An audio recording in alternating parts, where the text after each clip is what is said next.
Our today topic is related to moments generating function. Moments generating function. Moments generating function क्या होता है? Basically ये वाला ये फार्मूला होता है, ठीक है।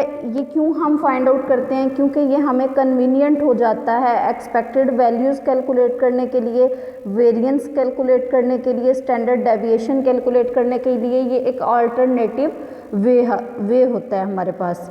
उसके अलावा दो टर्म्स इसके साथ लिंक होती हैं, मोमेंट्स। ये दो तरह के होते हैं, एक होते हैं moments about origin, moments about origin, और एक सेकंड टाइप इनकी होती है मोमेंट्स अबाउट मीन।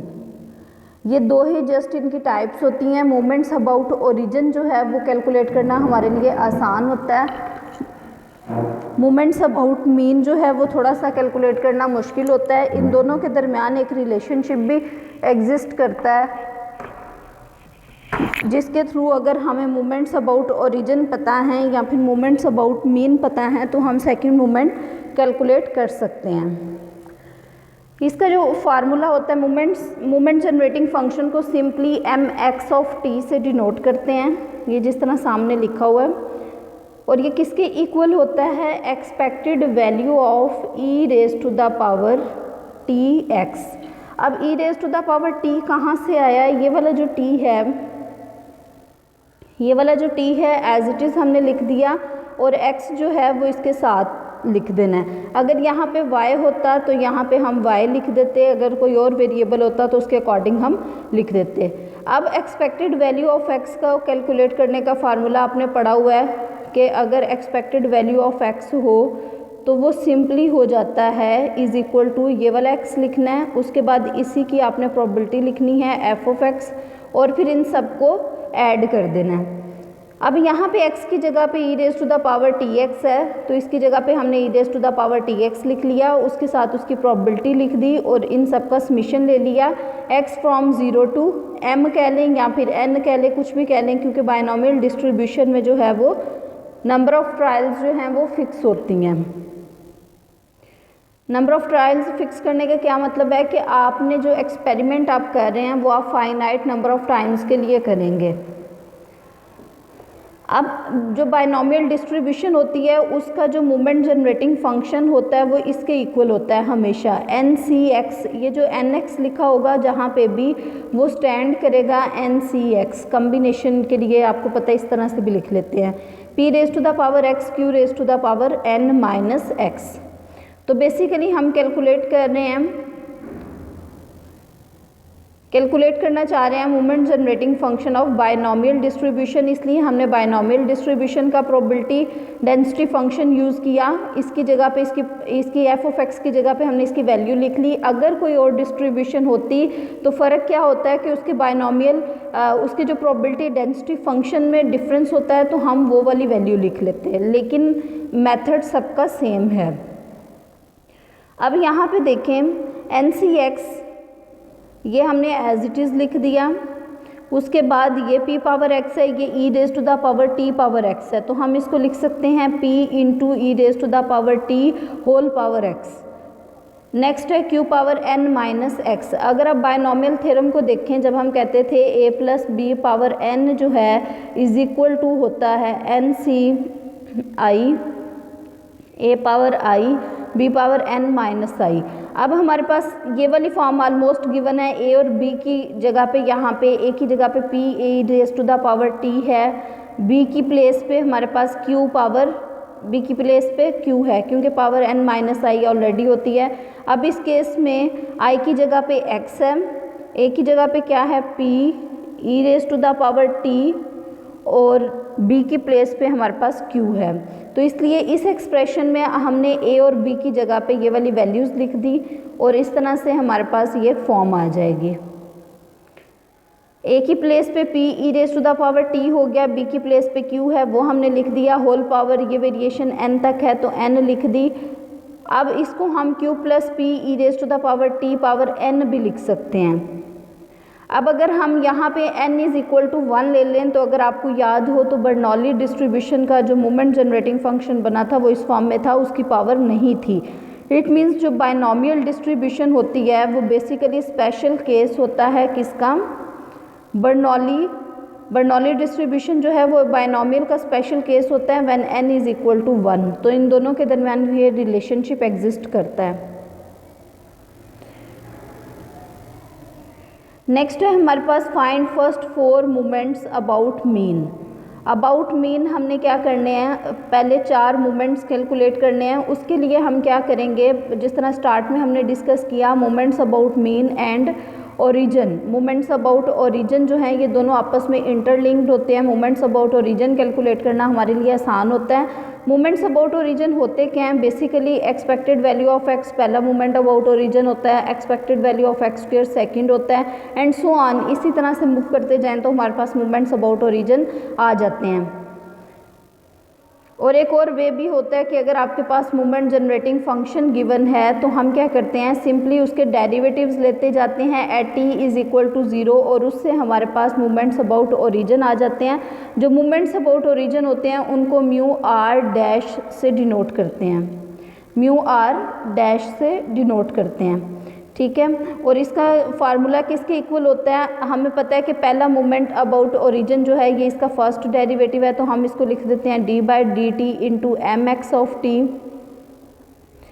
उसके बाद सेकेंड मोमेंट अबाउट ओरिजिन जो है उसके लिए यहाँ पे 2 आ जाता है, यहाँ पे 2 आ जाता है, और यहाँ पे भी 2 आ जाता है, यहाँ पे भी 2 आ जाता है। थर्ड मोमेंट के लिए यहाँ पे 3 आ जाता है, यहाँ पे भी 3 आ जाता है, यहाँ पे भी 3 आ जाता है।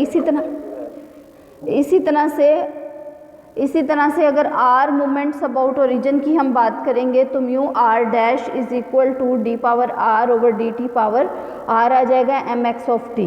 ये हमें वैसे भी पता है कि आर्थ डेरिवेटिव को इस फॉर्म में लिखते हैं और आर्थ डेरिवेटिव जो है वो आर्थ मोमेंट अबाउट ओरिजिन के इक्वल होता है। नेक्स्ट हम देख रहे हैं एम एक्स ऑफ टी, हमारे पास इसका जो मोमेंट जनरेटिंग फंक्शन है वो q plus P E raise to the power t power n है। इसका हम फर्स्ट डेरिवेटिव कैलकुलेट करेंगे।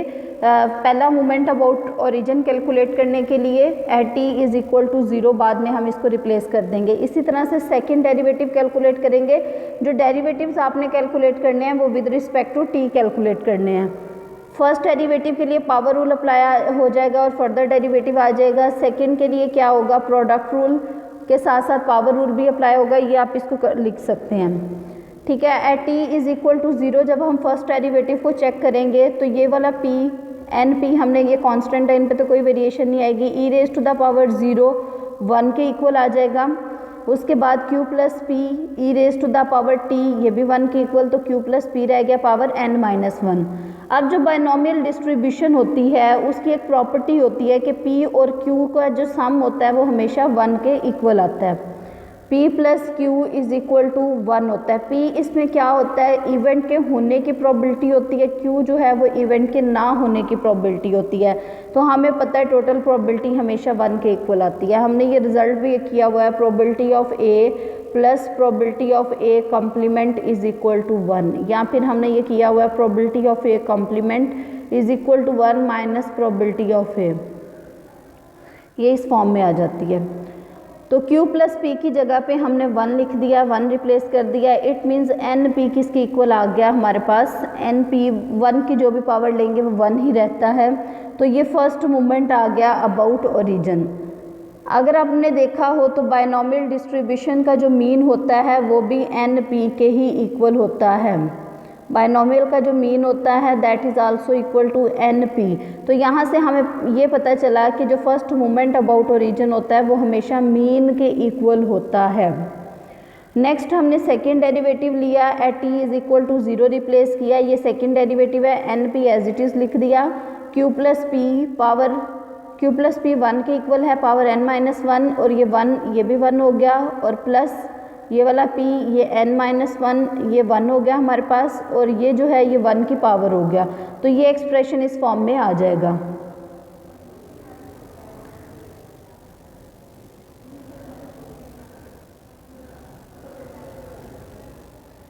अब अगर हम इसको सिंप्लीफाई करें तो ये कुछ इस फॉर्म में बन जाता है, N P into 1 plus N minus 1 P. अगर आप इसको एक्सपेंड भी कर दें तो कोई सिंप्लीफिकेशन नहीं होती, इसलिए इसी फॉर्म में इसको लिखेंगे। अब अगर हमने चेक करना है कि क्या हमारे पास मोमेंट्स अबाउट ओरिजिन ठीक निकल रहे हैं। तो उसका वे क्या होता है, उसका वे ये होता है कि ये जो फार्मूला होता है second moment about origin minus first moment about origin whole square, ये हमेशा सिग्मा स्क्वायर वेरिएंस के इक्वल होता है। ये वेरिएंस के इक्वल होता है, सिग्मा स्क्वायर के इक्वल होता है। तो म्यू टू जो है वो हमारे पास n P into 1 plus N minus 1 p whole, इसको एज इट इज़ हमने लिख दिया। म्यू वन जो है वो एन पी के इक्वल आया है, इसका स्क्वायर हमने लिख दिया। ठीक है, तो ये स्क्वायर वाली टर्म्स आपस में कैंसिल आउट हो जाएंगी। इन दोनों में से हमने एन पी कॉमन ले लिया, यहाँ पे 1 माइनस पी आया जो कि क्यू के इक्वल है, तो एन पी क्यू आ गया। और बायनॉमियल डिस्ट्रीब्यूशन का जो वेरिएंस होता है वो हमेशा एन पी क्यू के इक्वल होता है। और बायनॉमियल डिस्ट्रीब्यूशन की एक और प्रॉपर्टी होती है कि इसका जो वेरिएंस है वो मीन से छोटा होता है। इसी पैटर्न पे हमने इसका थर्ड डेरिवेटिव भी कैलकुलेट कर लेना है। सेम वही जो आपके पास डिफरेंशिएशन रूल्स हैं उन्हीं को यूज़ करते हुए थर्ड डेरिवेटिव कैलकुलेट कर लिया। तो उसको सिंप्लीफाई करते करते आपके पास ये म्यू 3 डैश आ जाएगा, जो कि इस केस में हमारे पास n P into 1 plus 4 n p minus 5 p है। ठीक है, इस चीज़ को हम इस फॉर्म में भी लिख सकते हैं। इसी तरह से हमने fourth moment about origin calculate कर लेना है। अब बात आती है मोमेंट अबाउट मीन की। अब मोमेंट्स अबाउट मीन क्या होते हैं, बेसिकली वो होते हैं म्यू आर से उनको डिनोट करते हैं, म्यू आर से डिनोट करते हैं। ये सबका जो है तरीका सेम है। अगर आप एक डिस्ट्रीब्यूशन के अच्छे तरीके से कर लेंगे तो ये अदर डिस्ट्रीब्यूशंस के जो हमने फाइंड आउट करने हैं उनमें आपके लिए आसानी हो जाएगी। मोमेंट अबाउट ओरिजिन को हम डिनोट करते हैं म्यू आर से, और ये किसके इक्वल होता है, expected value of X minus mu whole power R. जिस तरह पिछले वाले में जो मोमेंट अबाउट ओरिजिन थे वो mu dash R is equal to D R over D T power R into M X of T at T is equal to 0, इस form में थे। यहाँ पे जो मोमेंट्स अबाउट मीन हैं वो mu R is equal to expected value of X minus mu power R है। अब अगर हम इसको सिंप्लीफाई करके देखें, आर की जगह पे 1 रिप्लेस करें, it means first moment about mean की हम बात कर रहे हैं, फर्स्ट मोमेंट अबाउट मीन की हम बात कर रहे हैं। तो r को हमने 1 रिप्लेस कर दिया तो यहाँ पे भी 1 आ जाएगा। और एक्सपेक्टेड वैल्यू ऑफ x की प्रॉपर्टी होती है कि ये हमारे पास वेरिएबल पे एज इट इज़ अप्लाई हो जाती है। और म्यू जो है वो पैरामीटर है, कोई ना कोई वैल्यू होती है म्यू, हमें पता है कि कोई ना कोई वैल्यू होती है पॉपुलेशन के लिए। तो म्यू हमने उसकी expected value as it is आ जाएगी। और एक्सपेक्टेशन ऑफ x जो होती है वो भी म्यू के ही इक्वल होती है, मीन के इक्वल होती है ना, तो उसकी जगह पे भी हमने म्यू लिख दिया। तो इन दोनों का डिफरेंस 0 के इक्वल आ गया। यहाँ से हमें ये पता चला कि जो फर्स्ट मोमेंट अबाउट मीन होता है वो हमेशा 0 के इक्वल होता है। फर्स्ट मोमेंट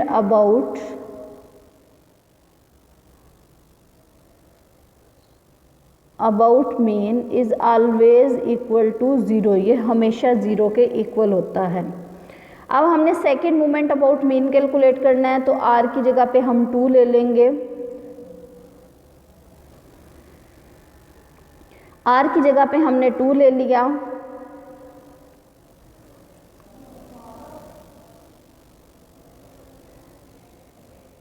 अब यहाँ पे आपको x के किसी भी वैल्यू के लिए ये मोमेंट, आवाज नहीं आ रही आप। अच्छा इंटरनेट का कोई इशू होगा, बाकियों को आ रही है या फिर बाद में आप कवर हो जाएगी। अभी बस मीटिंग एंड होने वाली है, मीटिंग एंड होने वाली है, ये बाद में फिर आप देख लेना, जहाँ से आपको आवाज़ नहीं नेक्स्ट लेक्चर में पूछ भी लेना। म्यू 1 जो है वो हमारे पास अगर expected value of x minus mu की वैल्यू अगर 3 हो तो आप इस फॉर्म में इसकी कैलकुलेट कर सकते हैं। एक्सपेक्टेड वैल्यू ऑफ x जिस डिस्ट्रीब्यूशन की बात आप करेंगे उसकी जो भी ये वैल्यू निकली होगी उसको रिप्लेस कर देंगे। खैर जो इसका सेकंड मोमेंट अबाउट मीन है वो यहाँ पे भी 2, यहाँ पे भी 2 लगा देंगे। ये जो 2 है यहाँ पे हम स्क्वायर का फार्मूला अप्लाई करेंगे जो कि x square minus 2x mu plus mu square है। तो म्यू 2 जो है वो हमारे पास ये एक्सपेक्टेड वैल्यू जो है वो अंदर अप्लाई कर देंगे, वेरिएबल पे अप्लाई हो जाएगी, म्यू कांस्टेंट होता है, ये हमारे पास बाहर आ जाएगा, ये भी बाहर आ जाएगा। अब ये जो एक्सपेक्टेड वैल्यू ऑफ एक्स होती है, ये अभी हमने पढ़ा था कि ये फर्स्ट मोमेंट अबाउट ओरिजिन के इक्वल होती है, तो इसकी जगह पे हमने μ1 डैश रिप्लेस कर दिया। इसी तरह से जो expected value of x square होती है वो सेकेंड मोमेंट अबाउट ओरिजिन के इक्वल होती है, तो इसकी जगह पे हमने μ2 डैश रिप्लेस कर दिया। अब μ2 डैश की वैल्यू हमने बायनोमियल के लिए ये कैलकुलेट करने हैं। अच्छा, ये जो होता है ना, ये वाला इनका स्टैंडर्ड फार्मूला है, ये μ2 जो है वो हमेशा इसके इक्वल होता है, ये आपने फार्मूले भी याद रखने हैं। μ1 हमेशा 0 के इक्वल होता है, μ2 किसके इक्वल होता है, ये वाला 2 आपने एज इट इज़ लिख दिया, μ2 dash minus 2 times mu into μ1 dash, एक एक मोमेंट डिक्रीज होता जा रहा है, प्लस म्यू स्क्वायर। तो ये चूँकि हम बायनोमियल डिस्ट्रीब्यूशन डिस्कस कर रहे हैं, तो उसमें जो μ2 डैश होता है वो इसके इक्वल होता है, ये हमने वैल्यू लिख दी, μ1 डैश इसके इक्वल होता है, ये वाली वैल्यू हमने लिख दी, प्लस म्यू स्क्वायर आ गया। और जो म्यू जो होता है वो हमारे पास मीन के इक्वल होता है, तो उसकी जगह पे हमने NP लिख दिया, तो इसको सिंप्लीफाई करेंगे तो हमारे पास NPQ आ गया। अगर हम देखें तो हमारा सिग्मा स्क्वायर भी NPQ है, इट मीन्स जो सेकेंड मोमेंट अबाउट मीन होता है वो हमेशा वेरिएंस के इक्वल होता है, variance of the variable x के इक्वल होता है। जिस भी डिस्ट्रीब्यूशन की बात करेंगे उसका जो सेकेंड मोमेंट अबाउट मीन होगा वो हमेशा वेरिएंस के इक्वल होगा। सेम इसी पैटर्न पे हमने third moment about mean calculate कर लेना है। इसमें क्या फ़र्क आएगा, यहाँ पे 3 आ जाएगा, यहाँ पे भी 3, पहले इसका क्यूब लेंगे, फिर उसके बाद इसकी एक्सपेक्टेड वैल्यू को अंदर ऑपरेट करवाएंगे। और ये वाला जो है ये μ3 का ये स्टैंडर्ड फार्मूला है, स्टैंडर्ड फार्मूले आपने याद रखने हैं। उसके बाद बायनोमियल डिस्ट्रीब्यूशन डिस्कस कर रहे हैं, μ3 डैश अभी हम कैलकुलेट करके आए हुए हैं, μ1 डैश भी कैलकुलेट करके आए हुए हैं, और ये सारी वैल्यूज़ हमने रिप्लेस कर देनी है। तो इसी तरह से μ4 भी आपके पास आ जाएगा। अब ये लास्ट वन है, ये दोनों के दरमियान रिलेशनशिप को हमने कॉम्पैक्ट फॉर्म में यहाँ पे एक्सप्लेन किया है, relation between moments about origin and moments about mean. हमेशा जो फर्स्ट मोमेंट है वो 0 के इक्वल होगा, सेकंड मोमेंट का ये फार्मूला होता है, और अगर आप यहाँ पे लिख लेंगे हमेशा वेरिएंस के इक्वल होता है। थर्ड मोमेंट का ये फार्मूला होता है, ये सारे फार्मूले आपको ज़ुबानी आने चाहिए। इसी तरह से μ4 का ये फार्मूला होता है। नेक्स्ट एक टर्म है, ये बस एक डेफिनेशन हम करेंगे, सिमेट्री। सिमेट्री क्या होती है? अगर हम स्टैट की टर्म में देखें तो सिमेट्री होती है कि अगर हमारे पास जो डाटा है वो दरमियान से इक्वली डिस्ट्रीब्यूटेड हो, तो हम कहते हैं कि डाटा सिमेट्रिक है। इसकी एग्जांपल हम देखते हैं, यहाँ पे आपके पास 6 है, यहाँ पे 5 है, यहाँ पे 1 है, और अगेन हमारे पास यहाँ पे अगेन 5 है, अगेन 6 है। इट मीन्स 1 की दोनों साइड्स पे, यहाँ पे भी 5 है, यहाँ पे भी 5 है, यहाँ पे 6 है, यहाँ पे 6 है, तो हम कहते हैं डाटा जो है वो इक्वली डिस्ट्रीब्यूटेड है। तो सिमेट्री की जो शेप होती है वो इस फॉर्म की होती है, ये इसको बेल शेप कहते हैं। अब इसकी 3 टाइप्स होती हैं, या तो डाटा सिमेट्रिक होगा, अगर डाटा सिमेट्रिक नहीं है मींस दरमियान की वैल्यूज़ और लेफ़्ट और राइट की वैल्यूज़ सेम नहीं है, तो या तो ये हो सकता है लेफ़्ट की वैल्यूज़ ज़्यादा हो, या फिर ये हो सकता है राइट की वैल्यूज़ ज़्यादा हों। इसको कहते हैं टेल, ये जो लाइन जा रही है इसको कहते हैं हम टेल। टेल क्या होती है, मीन्स वो जो एंड ही नहीं हो रही, जिसका एंड नहीं हो रहा। स्टैट में हम ये जस्ट स्टैट में बात कर रहे हैं, तो इसको हम कहते हैं सिमेट्रिक कहते हैं। और अगर ये हमारे पास ये जो इसकी पीक है ये इस साइड पे हो, उसके बाद ये डाउन हो, तो इसको कहते हैं पॉजिटिवली सिक्योर्ड। और अगर इसकी पीक इस साइड पे हो, उसके बाद ये डाउन जाए, तो उसको कहते हैं नेगेटिवली सिक्योर्ड कहते हैं। सिमेट्रिक जब डाटा होता है तो उसमें हमेशा P और Q आपस में इक्वल होते हैं, मींस हमारे पास किसी इवेंट के अकर करने की प्रोबेबिलिटी और ना अकर करने की प्रोबेबिलिटी हमेशा इक्वल होते हैं। अगर पॉजिटिवली सिक्योर्ड हो तो P जो है वो हमेशा लेस देन Q होता है, नेगेटिवली सिक्योर्ड के लिए P हमेशा ग्रेटर देन Q होता है। ये सारी बातें आपको आनी चाहिए। कोई क्वेश्चन है तो पूछ लें।